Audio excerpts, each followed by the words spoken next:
Makataas ng ating. Takot siya. Hindi, ano tayo, pinapit sa akin yun. Nakilala ko si Ray dahil sa basketball din dahil kay Joros.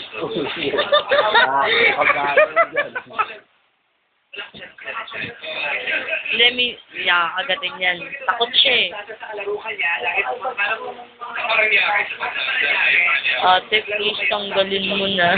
Sinabihan mo raw siya ng ano. Ngayon na siguro nakakita ng pagong. Ayun ba yung sinabi niya sa'yo? Ayun sinabi. Nagkukuha ka talaga sa kanya. Sabi ko sige sa'yo. Nagkukuha ka talaga kay Chera. Oh, pero tingnan mo. Ay, grabe na siya. Tinignan niya ako from head to toe. Sabi ko, tinignan ka from head to toe, pero huminto sabi ko. Tinignan ka from head to toe, pero may hinto sa gitna. Pag sinasabi mong guwapo si Chera, may hindi yung mata mo.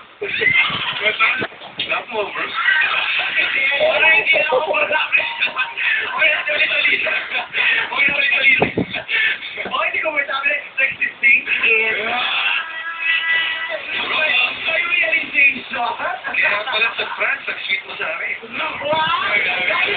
Ito kayo doon, couple? Hindi man, gaso parang iba tumitingin sa amin kasi kami na lagi magkasama lumalabas eh. Pero napagkakabala na kayo kung jowa daw. Oo, malamang kasi. Lagi magkasama tapos hindi kami nag-iwala. Marami naman magkasama pero hindi na magkakabala kung jowa. No? Gano'n ba kayo kalapit? Ano bang ginagawa niyo? Katabi mo yan pagtulog. Si Pagong, chingkay. Sige lang ako ka ng kamay para lalaki. Pag-gising na.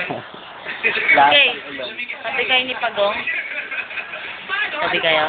Susunod ko. Eh bro, ganun mo yan.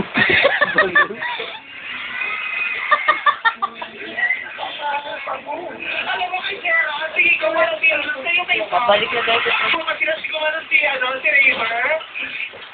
Gawa ng